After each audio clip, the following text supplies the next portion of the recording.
Praise the lord everyone. జీవపు ఊటలలోని ఈరోజు జీవవాక్కు రోమీలకు రాసిన పత్రిక 8వ అధ్యాయం 26వ వచనం. అటువలే ఆత్మయు మన బలహీనతను చూచి సహాయము చేయుచున్నాడు. ఏలైనగా మనము యుక్తముగా ఏలాగు ప్రార్థన చేయవలనో మనకు తెలియదు, కానీ ఉచ్చరింప సఖ్యము కాని మూలుగులతో ఆ ఆత్మ తానే మన పక్షముగా విజ్ఞాపనము చేయుచున్నాడు.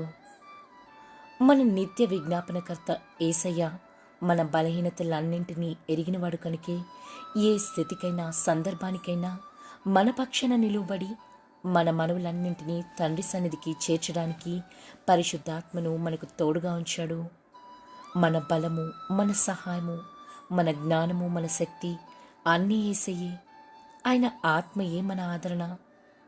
యేసుక్రీస్తు కృప మనకు తోడైండునుగాక. ఆమెన్.